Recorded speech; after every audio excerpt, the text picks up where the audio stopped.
Welcome to the Mischief Maker broadcast, where chaos, creativity, and common sense collide.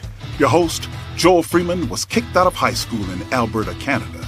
He left home at 17 and hitchhiked around North America as a long-haired hippie and dope-smoking fool. He made a 180-degree change, becoming one of the first chaplains in the history of the NBA. As a professional speaker, Joel has traveled to well over 55 countries. His many books have been published in 28 foreign translations. Pieces from his Black History collection have been seen by millions at the United Nations and many other venues. And now, the Chief Mischief Maker himself, Dr. Joel A. Freeman. Hey, good to see you all. Actually, I can't see you, but hopefully you can see me. And welcome, folks in Japan, Australia, UK, let's see, where else? Canada, United States, and let's see, where else? India, yes, and a bunch of other places. We want to welcome you. If you're listening to this show on any of the BBC affiliate stations, just be sure and let the station manager know. And I want to thank Herman Veal for the voice in the intro and the outro, and just so grateful to be here with you. We're going to talk about basketball, the NBA, the history of the NBA, and I have a small part in that.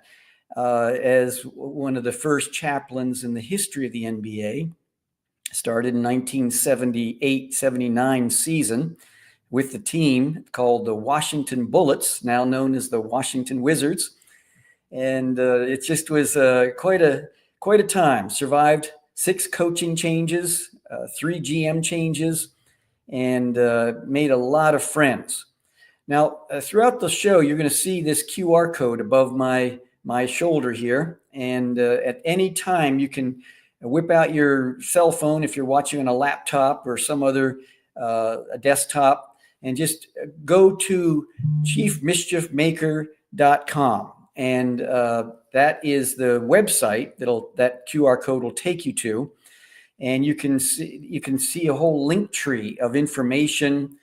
Make contact with me if you have questions. And by the way, if you're watching live, feel free during the show to ask questions. And we're going to do right now is I'm going to jump right in. I have about a 7-minute video that I put together, and I'll tell you a quick backdrop to that. I had found some old footage from Wes Unseld and some other things that I just thought, wow, I'm going to put a video together. So there's a section around the middle of the video where I was on a TV show when I was just 35 years of age, and the audio isn't that good. So I'm going to just practice leaning into your whatever you're watching on your phone or whatever it might be. Just lean in and at that time so that you can capture some of the words. I do have the close, the words beneath so that you can follow along, hopefully. Anyway, Mel, just let's put that video on right now. Hi, I'm Joel Freeman. For 20 seasons, I served as mentor chaplain for the NBA Washington Bullets, now called the Wizards. Back in the day, this period of time was during what we could call the pre-digital era. So I have very few photographs or videos to share with you. But recently, I rediscovered some old video clips I had considered to be lost, including a segment you'll see shortly with one of the most influential NBA players who ever played the game, the Hall of Famer, Wes Unseld. But let's back up a bit. This is me in the state of Maine, 1972, as an 18-year-old long-haired hippie and dope-smoking fool. By the time this picture was taken, I had already left my home in Alberta, Canada, almost 2 years prior, hitchhiking thousands of miles around North America.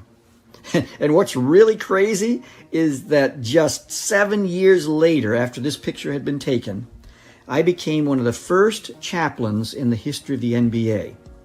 You can only imagine how much juvenile thinking and adolescent behavior I had to confront in my life during those 7 years in order to function proficiently at the NBA level by that time. My job included connecting with the players and their families, the event staff, and the folks in the front office. My 2 decades with the team commenced a short time after the Washington Bullets had defeated the Seattle Supersonics to become the NBA World Champions in 1978. And guess what?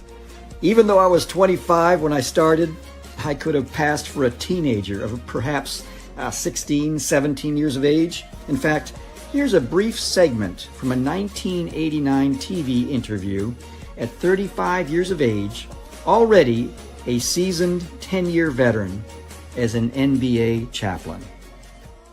Every once in a while, I'll have a guy come up to me and he'll say, "Can you wait around till after the game and we'll go out to dinner?" Or I'll get a phone call. They'll be down in San Antonio or out in Portland or something like that, and I'll get a phone call late at night and they'll want to talk about something. And it's just basically I'm just there letting them know I care, and then they come to me when they have a need. They open up their hearts. And I respect the confidentiality of it all. Elvin Hayes and Kevin Porter came out to chapel there in Boston, and they said, we need something like this down in the Washington area. So about 2 weeks later, there I was having lunch with them and architecting a plan to do this. It was Bill Alexson who first introduced me to Elvin Hayes and Kevin Porter. And when I first began this journey, I had no mentor, and especially in the first couple of years, I was sometimes an internal bundle of insecurity with periodic feelings of inadequacy as a young adult trying to function professionally at the NBA level. The guys on the Bullets team and visiting players throughout the league must have been thinking, yeah, right. And I'm supposed to spill my guts to that young kid from Canada? You gotta be kidding me. I was on hand to see the growth of the NBA chaplaincy program from an exceptional inside vantage point as a part of the NBA family. Furthermore, my rather unique interest in Black history was birthed during long talks with many of the Black players. They were sharing insights and asking questions that caused me to study, listen, and then listen some more. A more intensive interest in Black history research was launched in 1980 with the development of my Black history collection starting about 15 years later in the mid-1990s. Despite what many casual observers might think, pro athletes are challenged by various situations at a whole different level. Their position in life attracts a lot of insincere people with hidden agendas, and some with not-so-hidden agendas. In fact, the real intentions motivating some people who hang around the players may not be truly revealed until perhaps, 7 or 8 years later. All I knew when I was with the team was that I was to be a trustworthy person who could keep confidences, never ask for anything, manage my expectations, be a good listener, be willing to tell the truth when asked for my thoughts on a personal matter, always genuinely offering to pay at restaurants and golf courses, and also to love the guys and their families unconditionally. Perhaps one of the biggest miracles of all is that in those 20 seasons, I ended up surviving 6 coaching changes and 3 general manager changes, from when I started in the 1978-79 season to when I retired in the 1998 season. And I'm still astonished by that because new coaches always seem to clear the deck when they join a new team. The story of how the NBA chaplaincy program was launched is the subject of a book I'm writing, tentatively titled Finding the Open Man, subtitled The Surprising Benefits of Unselfishness. Along with telling my story and revealing the intent behind the invention of the game of basketball by James Naismith, I will be showcasing the importance of unselfish play in the game of basketball to help us better understand what it means to live without the pervasive addiction to self-absorption, self-centeredness, and selfishness. Let me know if you'd like to be on the list to acquire that book when it's completed. I still keep in touch with a lot of the retired players, but I do miss many of the players who have already passed on. Guys like Wayman Tisdale, Manute Bowl, Kevin Duckworth, Mel Turpin, Dan Roundfield, Daryl Dawkins, Moses Malone, Armin Gilliam, Mark Eaton, and so many others. It's a constant reminder that life is short. Wes Unseld is another player who has left a big hole in many of our hearts. Earlier, I promised that I would share a previously lost video clip with Wes, and here it is. Yeah, well, I was playing when Joe actually started the chapel service here, and the biggest obstacle of maintaining a good life in this league is to have some stability. And if this provides some comfort to some of these guys, then it's well worth it.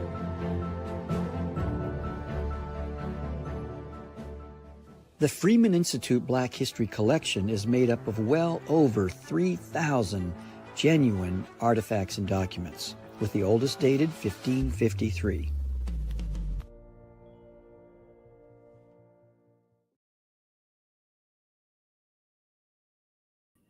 Well, I hope you enjoyed that 7-minute video. I've tried to compact everything into a short amount of time with a lot of visuals, just to give you an understanding a little bit about the game, the history of the chaplaincy program. We now have chaplains all across the league, and it's just been an amazing thing to watch happen across the league. And so, and basketball is of course, a multi-billion-dollar enterprise.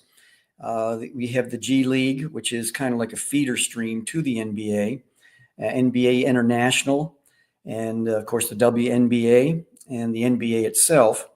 We have the James Naismith Hall of Fame in Springfield, Massachusetts. And what I want to do is to take a few moments here to tell the story of James Naismith, because I think it's something that not many people really know. The glitz and the glamour, you name the names, Michael Jordan and all the rest of the players throughout the history of the league. And it's a very fascinating story all in itself. Someone is asking, Anya, is what made you become a chaplain from a hippie, and how did you connect with the NBA? In the video, I share a little bit about that, but I'll try to give it in just a few seconds here. I had met, I was never interested in basketball as a youngster. I played ice hockey, and that was my interest. I was on the ice in Alberta, Canada, little town of 2,000 people, 9 ice hockey rinks. I was on the ice probably 2-3 hours a day from late October to early April every year. And we always had a rink behind the house. I had to finish my chores, and then I got out on the ice. And so in my mind, sissies wore figure skates and played basketball. You know, that was the pejorative of that in that era. And so I was not interested in basketball at all. Well, fast forward, I had a conversion experience where I turned my life over to the Jesus of the Bible, and my whole life turned around 180 degrees. And I had known a gentleman by the name of Bill Alexson. He worked for a short while with the Celtics and helped to get things started in the NBA in terms of the chaplaincy program. And so what happened is that the Bullets were playing the Celtics. And after the pregame chapel service, what happened was Kevin Porter and Elvin Hayes said, we'd like to have this in the Washington, D.C. area. And so this is all pre-digital, no cell phones, none of that stuff, no emails. And so what happened was I ended up getting a phone call from Bill. He gave me the home number of both Elvin and Kevin Porter. And 3 weeks later, I'm having lunch with Kevin Porter. We architected the plan, and next thing you know, I'm the chaplain of the team. There are 2 other people that I know of that that really, changed, that brought about change in the beginning stages of the chaplaincy program. Follow-up question is, what caused my conversion experience? That's a whole nother story. I had, as a hippie, I was a dope smoking fool, as I mentioned in the video, and I just was not interested in all about religion or God and rules, regulations, church, synagogue, anything like that. I was not interested in anything to do with religion. And so one night I was in Bath, Maine, and that night all I can tell you is sovereignly, God took over and began to tell me how much He loved me, what Jesus, Yeshua, did on the cross for me, for my sins. And I turned my life over. And that's a miracle of miracles, because I was probably one of the most reluctant converts you could ever imagine. I was not interested at all. In fact, my goal and my desire was to go out west, spend 6 months on an Arctic weather ship, because back then, pre-digital once again, and no satellites in the air, in the sky, and ships went out on the Pacific, and then they would telegraph back to the mainland that, hey, a storm is coming. That's how the weather was predicted along the coast. And in 6 months, make a ton of money, and then go up in northern Alberta and buy some land at $10 an acre, and find a woman who is interested in just going up north and just getting away and just kind of dropping out of society. That was my vision. And my whole life turned around. I signed up for Bible school next day. So thanks for the question, Anya, and I appreciate it. This book right here, I co-authored with Dr. Walter Milton. It's called Black History 365. Now, in this volume, it weighs 5.5 pounds. We have a whole section about the NBA, the integration of the NBA. And this gentleman right here, this is James Naismith, a gentleman I want us to pause and discuss a little bit about his life. I've talked to all the living relatives of James Naismith. Of course, he was born in 1861. He's long gone. He saw his game of basketball become part of the Olympics in the 1936 Olympics in Berlin. He never patented the game or trademarked it or anything like that. He just wanted to give it away as a gift to the whole world. But something I think you'll find fascinating is that he was a kind of a Renaissance man.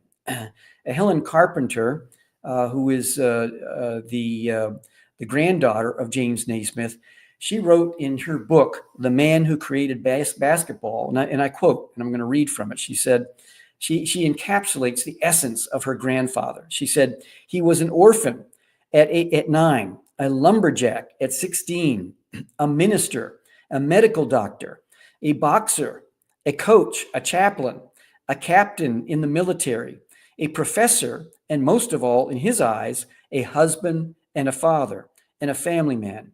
His love for God, his family, his adopted country, and the thousands of young people he knew was amazing.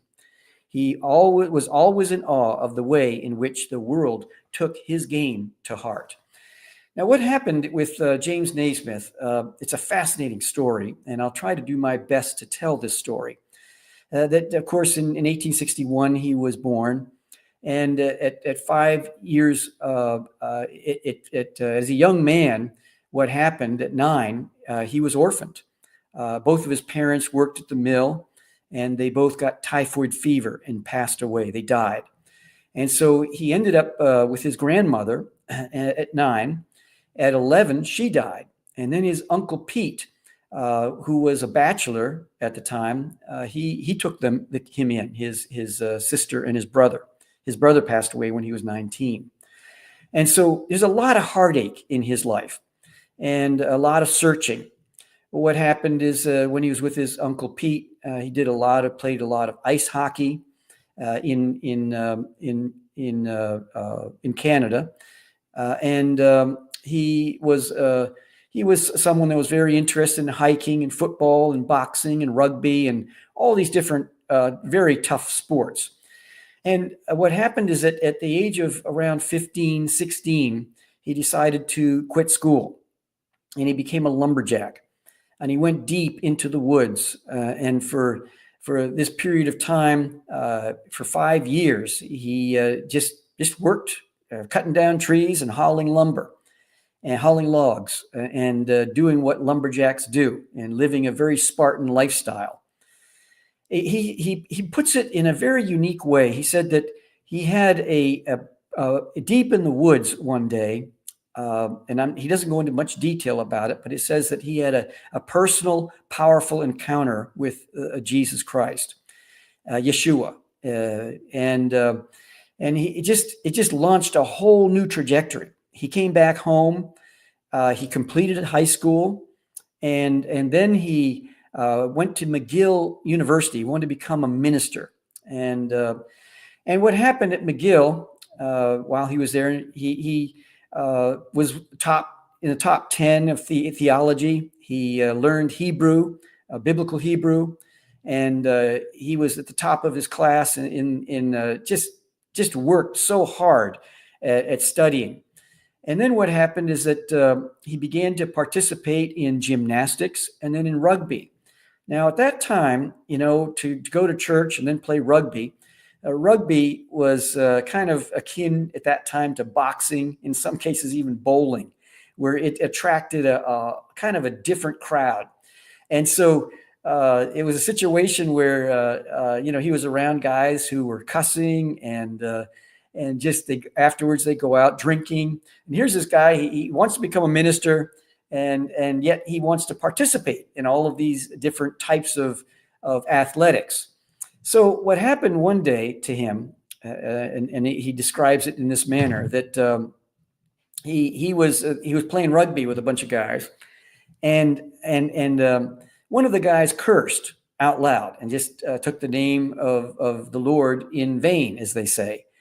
And then suddenly turned, he saw James was there. He said, "Oh, sorry, Rev. I apologize for that." And so what happened was that he, as he began to think about it, he said, "Oh, no worries about it. You can say whatever you want to say, And so what happened is that he had kind of an epiphany. He thought, wow, this is a place. He says, I don't want to be in a church. Like one writer, C.T. Study, said, some people love to live within the sound of a church bell. Not me. I want to live within a yard of hell and run a rescue shop within a yard of hell. And his whole idea was, wow, these guys in rugby, they're not going to darken a church door. They're not going to go anywhere near that kind of place. And so he decided, what if we could mix together this whole idea of athletics and quote unquote ministry in his mind. And so he's living in Montreal. That's where McGill University is. And his second home was a place called the YMCA. And here we see that here's a picture of the YMCA right here in Montreal. Now this is, if you can notice there, it's kind of a regal looking building. And you can just imagine that front door, have someone like James Naismith in there every day, every way, just hanging out, just getting buff. He's pumping iron. He's just enjoying that particular atmosphere there. And so, of course, in the YMCA, there's the inverted triangle where you have the mind, the body, and the spirit. It's kind of a triple approach. So many people, they just focus on their physical body, and they don't think about the mental aspects. In fact, I know, working with professional athletes over the years, it's about every athlete I've ever talked with has said, gosh, when I was in high school or in college, there were always guys that were folks that were better than I was. But you know what? It was the mental game that was the most difficult for them to handle. And so someone making it to this rarefied air of the NBA, the National Basketball Association, is something that is just fascinating. How someone can have the physical strength, the ability to play basketball at a whole nother level, and then to be able to have the mental capacity, the mental toughness. But a lot of people, all they focus on is the mind and the body, and they miss the spirit. And that's what James Naismith was all about. He says, I don't want to miss anything here. I don't want to go through life just 2/3 whole. I don't want to be around and to work with people that are only 2/3 whole. I want to bring the spiritual element into this, into what I'm doing. And if athletics can be the gateway that people can come to me and learn about the spirit, then what a wonderful, where do I sign up for a gig like that?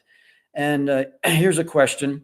Naismith was part of the bureaucratization, I'll pronounce that word later, movement where cooperation and merging morals were where people would learn to be dependent on each other rather than physical contact, which is the opposite of cooperation.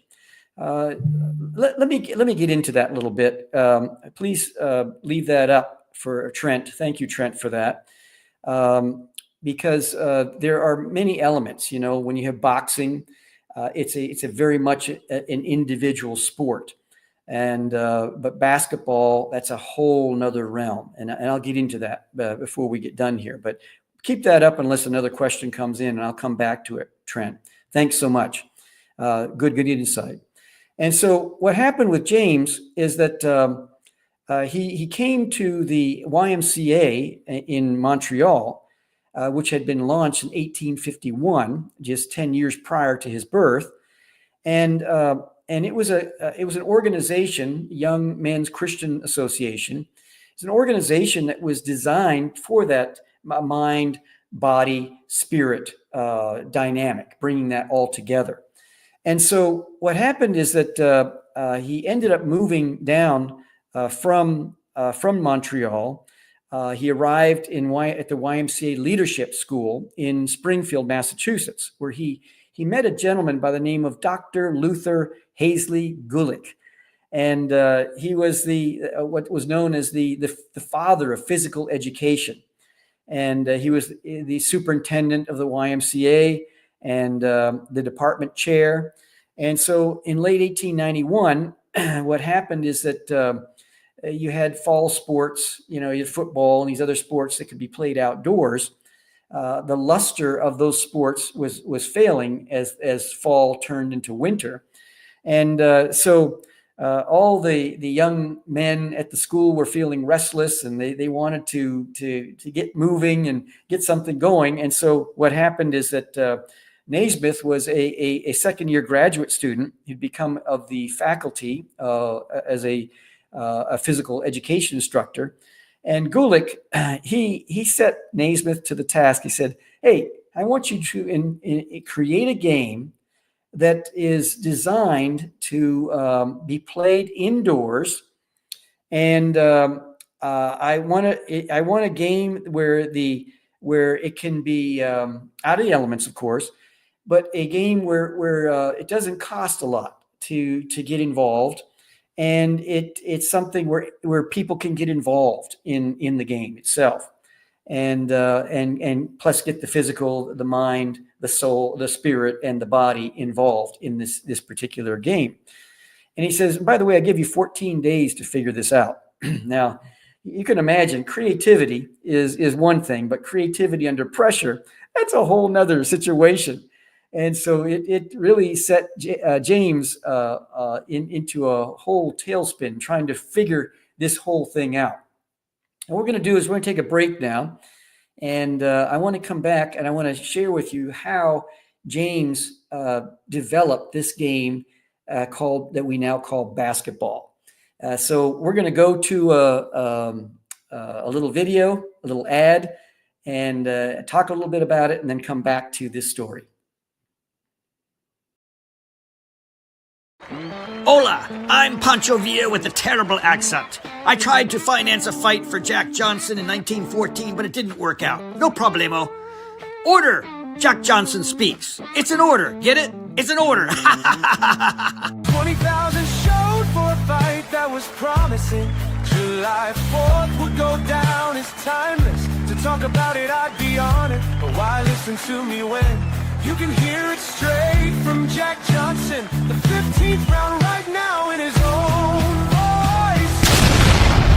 Welcome to the fight of the century. In this corner, we have Johnson Speaks. This is the booklet. It's something I wrote, I guess probably now a few months ago. And what I'd like for you to do is go to Jack Johnson Speaks right now. If you want to, you can check out this QR code. If you have a cell phone, it'll take you to a link tree of different options. I think the second option is Jack Johnson Speaks, and click on that, or just go to jackjohnsonspeaks.com. Now, the purpose of this booklet is to, first of all, there's a blues song that you can listen to that I produced, and a friend of mine, Mark SX, wrote the lyrics to it. And then there's I'm gonna cover up the secret passcode because you got to get the book to find it. But there's a QR code that you can go to and actually hear Jack Johnson speak. I own this record right here of Jack Johnson 115 years ago. He spoke after the fight of the century in Reno, Nevada, and shared his thoughts and feelings. And I broke it down. I took it off analog into digital, broke it down to 13 audio segments. And the first segment, for instance, is he said, round 15 was the round that Jeffries bet his Waterloo, and a great round it was. And then I parse every word, and I share some from his childhood, why he would use the word Waterloo, and some fascinating things about that. And so that is an element. And then another thing is that we have what I developed was something called the 10-point war strategy that Jack used to prepare for the fight of the century and then to win it against all odds. A fascinating story. You will want a copy of this. If you're in the United States, I can send you the physical booklet when you go to Jack Johnson Speaks. If you're anywhere else in the world, Canada, India, wherever it might be, we have another link on Jack Johnson Speaks where you can download the entire book and donate $10 or more, whatever you want. And then every single penny goes to this project called the Rosetta Universe, the Rosetta Stone Traveling Exhibit. And we're raising $30 million to develop a 5,000 square foot traveling exhibit. Here's the center, artist conception of what it might look like. And we're going to be using this, transforming this ancient artifact into a modern metaphor for problem solving and critical thinking. Now, back to James Naismith. You remember just before the break that James, he was given an assignment, 2 weeks to come up with a game that could be played indoors in the winter months. And so as a young kid, he played something called Duck on a Rock. And they have a stone, and he would throw it on a rock, and if you could get it to stay on the rock, you get a point or whatever it was. But that was the influence for the game of basketball, taking the stone and throwing it on a rock. And he came up with 13 rules. And by the way, a few years ago, someone purchased those 13 rules that he had handwritten out for the game of basketball. Very fascinating. It ended up in, I believe, in Kansas.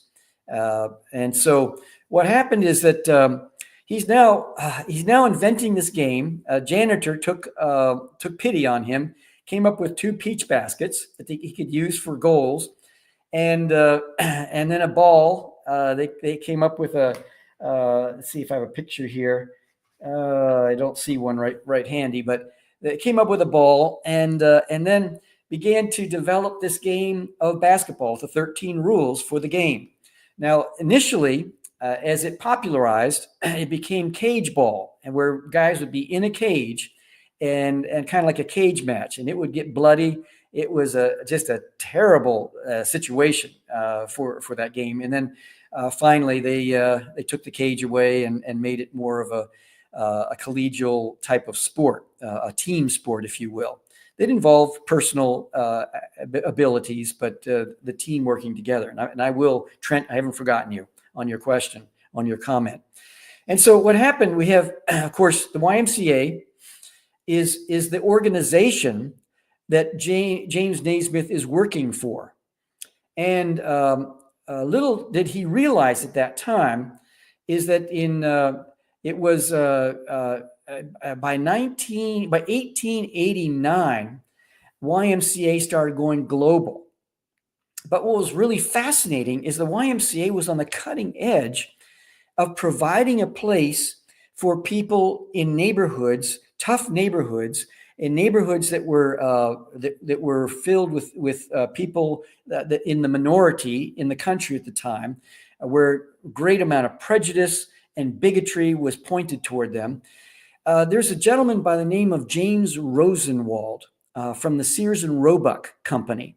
What happened is that he developed 25 I believe it was 25 or 26 YMCAs throughout the country for people of African descent. And you can imagine, that as in fact, the one here in the YMCA in Washington, D.C., here it is right here, this image. And this gentleman right here by the name of Anthony Bowen, who was a freed slave and became a successful businessman, he was the one that established the Washington, D.C. YMCA. And what happened is that you had people able now to stay at these YMCAs. So like Duke Ellington, Cab Calloway, Thurgood Marshall, when Thurgood was on the Supreme Court, he could not stay in regular hotels for the most part. And there was something called the Green Book, where a gentleman created a book for Black people to be able to find gas stations, restaurants, and hotels, motels that they were able to stay. And so you have someone like Nat King Cole, where he'd be performing at an event, and a little did people realize, but he couldn't come through the front door. He had to come through the back door. Maybe he had a dinner where he had to come through the back door of the restaurant in order to eat. And so the YMCA created a safe place for minorities to be able to congregate and to come together to have that spirit, body, and mind elements coming all together in around athletics. And then also one was built in South Dakota for Native Americans. We had one in San Francisco that was built for Asian, for Chinese. And so it's just, it was a place that was a place for out of the box creativity. And this is where James Naismith invented the game of basketball in 14 days. And now, little did he realize that, 1889, the YMCA had gone global. Little did he realize that when he invented the game of basketball, that here in Springfield, Massachusetts, that 3 years later, the game of basketball will be played in China. Now, I want you to let that sink in your mind and heart, because it's just an incredible thing to think about and consider when looking at how the game of basketball spread throughout the entire world so quickly and took hold of people in a way that it's just hard to put into words. And so now we fast forward, excuse me, we see that James had created this game. Once again, he did not patent it, trademark it, or anything like that. He didn't hold on to it. He opened it freely for the whole world. 1936 Olympics, first time it was played. They brought him over to Berlin. That's the same Berlin Games with Jesse Owens. And so a lot of things were happening around that time period.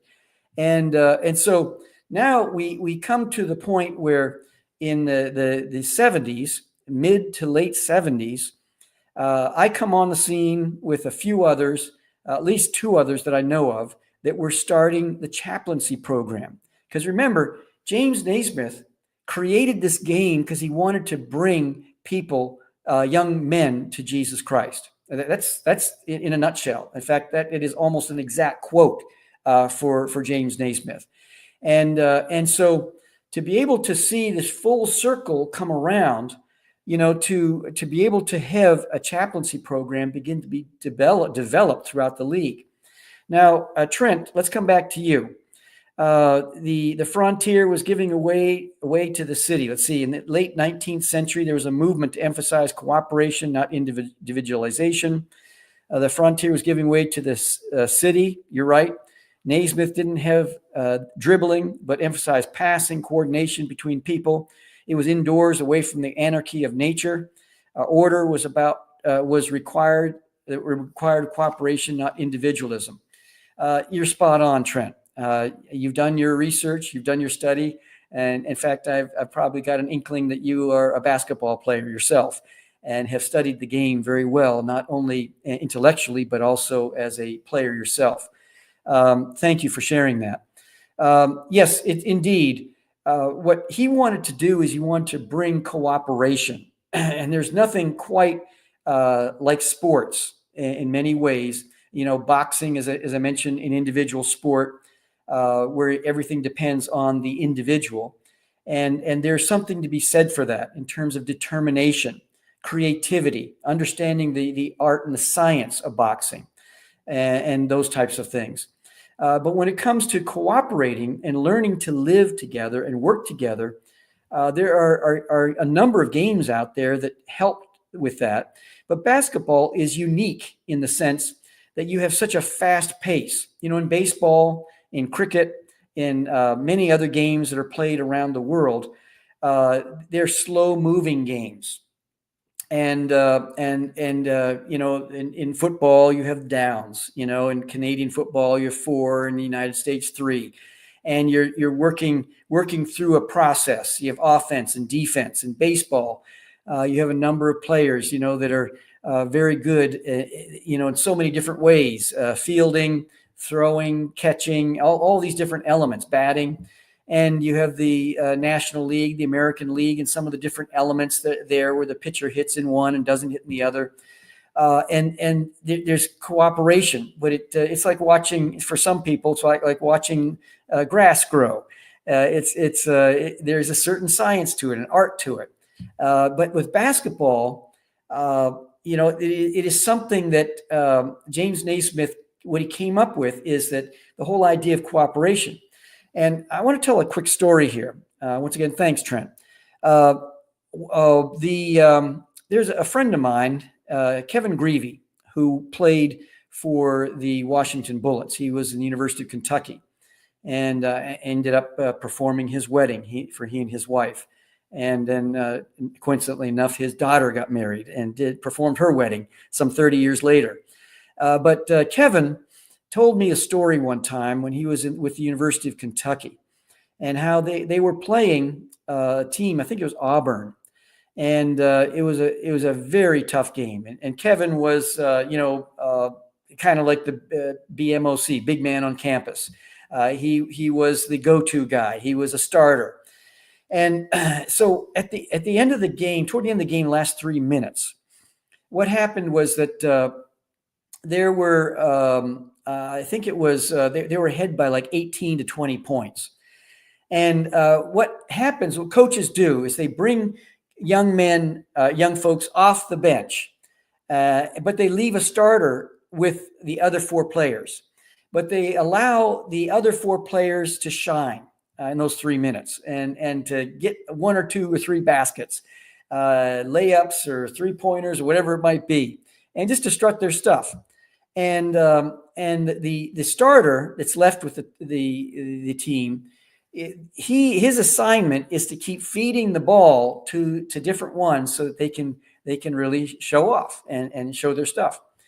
Well, Kevin had 38 points, and somehow, some way in this game, he wanted to hit the 40 mark. And so when he got the ball in the last 3 minutes, they're blowing the other team out. When he got the ball, he went in for an easy layup and got his 40 points. Now, from the sidelines, all of a sudden he hears the coach yelling, "Greavy, come back in here. Just sit down."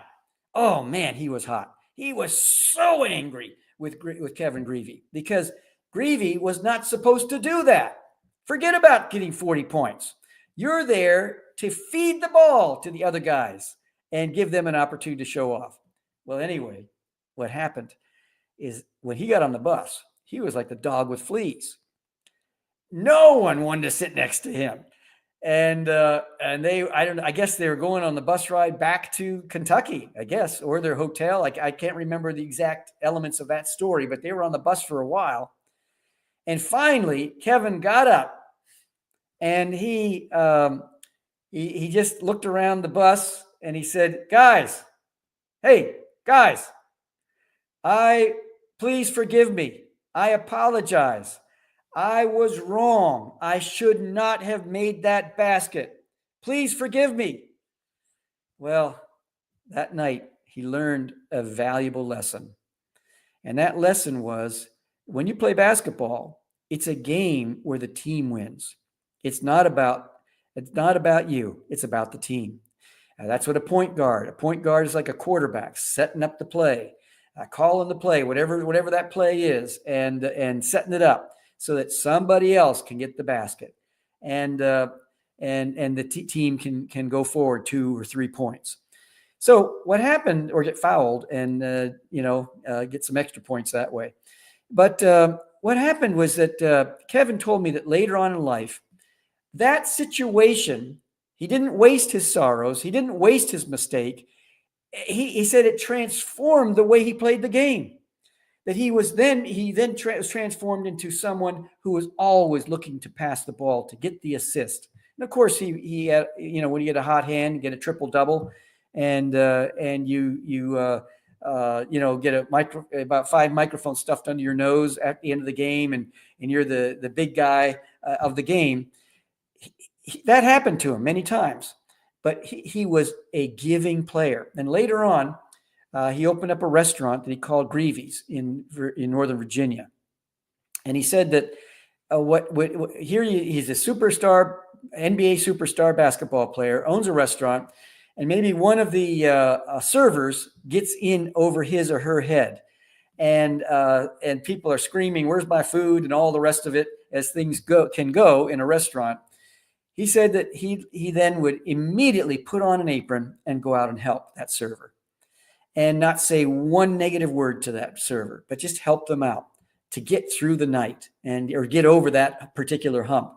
Then when the evening was over and they're ready to close the restaurant, to take that server aside and say, let's debrief.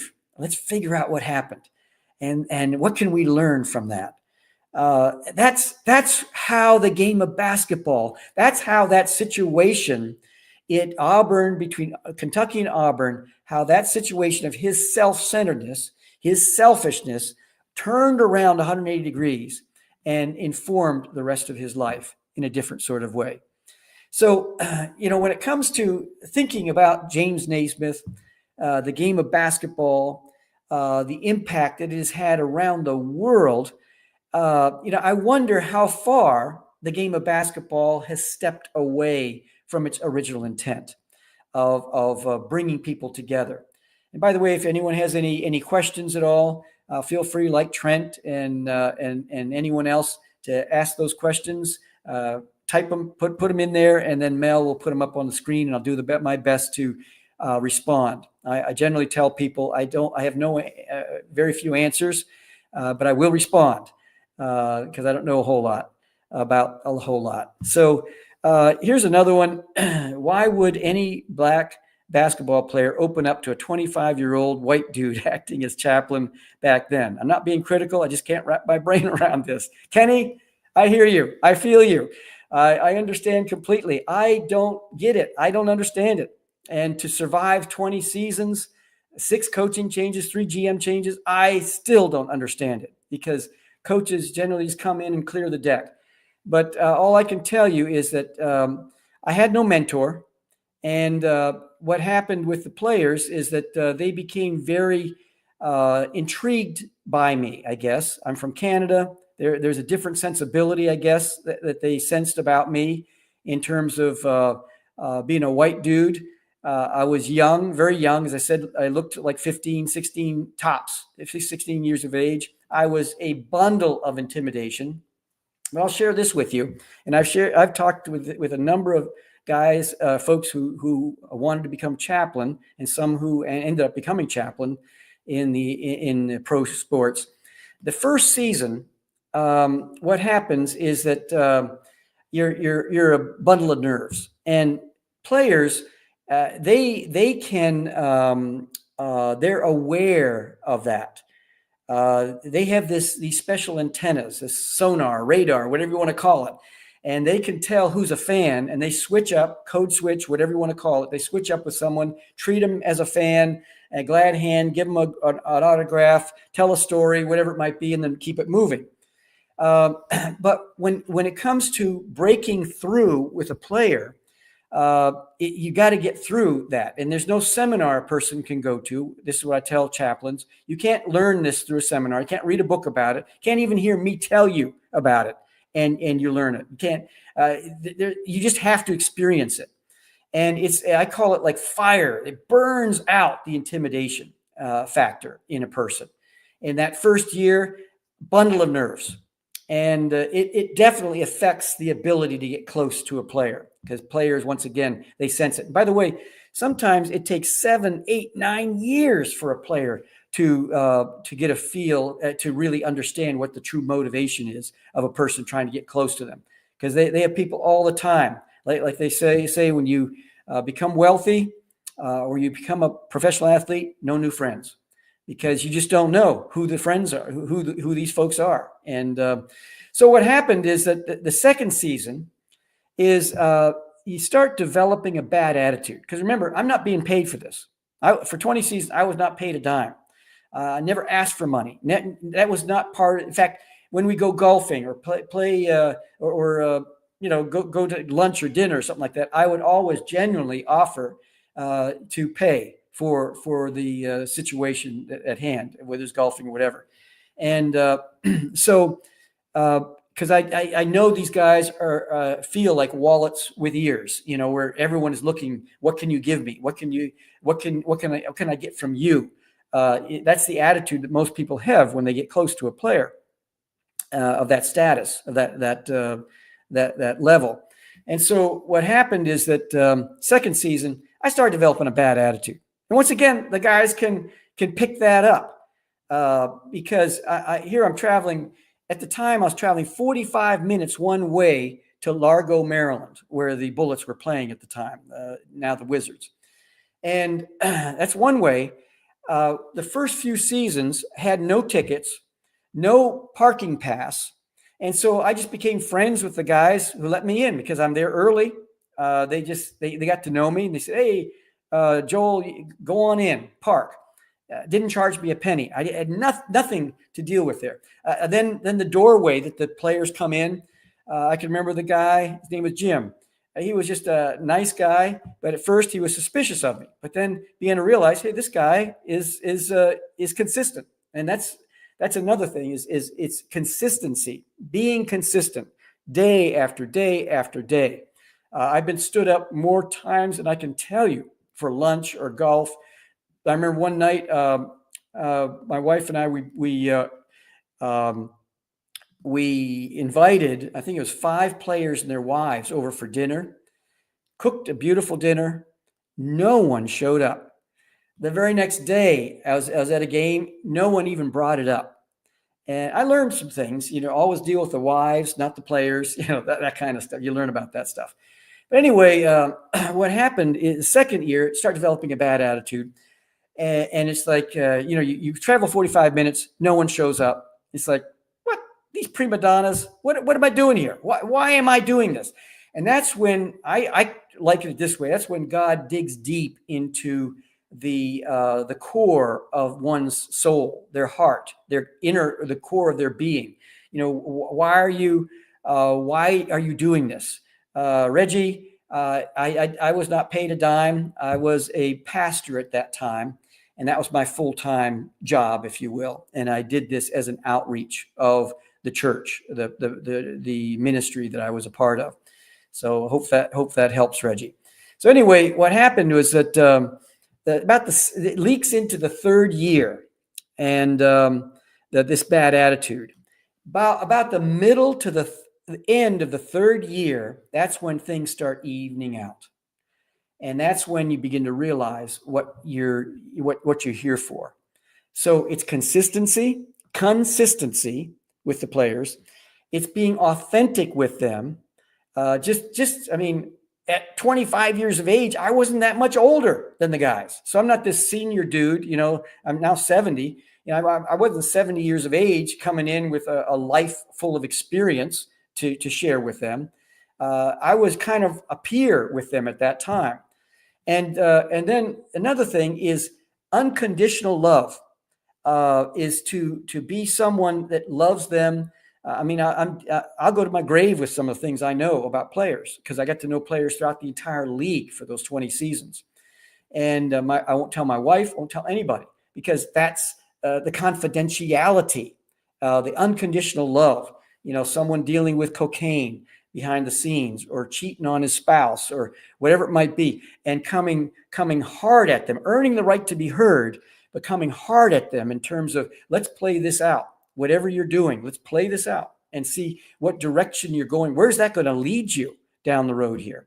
And bringing this reality call, if you will. And so what happened, George? I didn't have a guest tonight. I'm just talking about basketball, and I figured I just run the whole show. So thanks. But I'm going to be bringing Pete Babcock on, who is a GM, worked in the NBA for 42 years. He's coming on soon. Adrian Branch, dear friend, he's coming on soon. So we will have some guests in the NBA.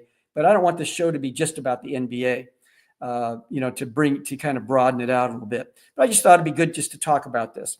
So about the fourth season, end of the third to the fourth season, that's when real ministry begins to happen.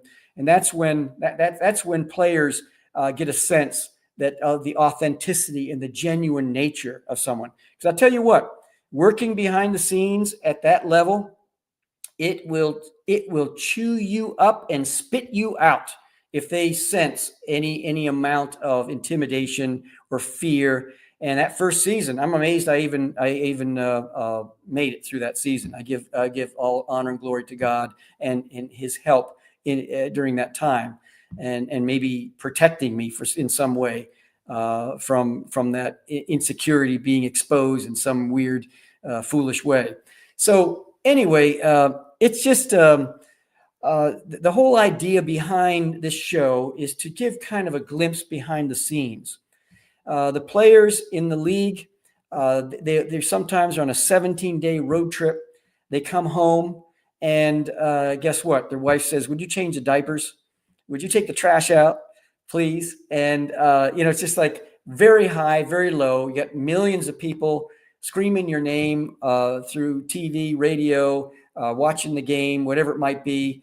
You make a mistake. You're making bazillion dollars. You make a mistake, and instantly on X, Twitter, whatever, Facebook, people are ripping you up. Where are we paying this guy millions of dollars and screw up a layup like that? Come on. So there's a lot of pressure that comes at that level. And I'm not bringing my violin out and go, all that's terrible.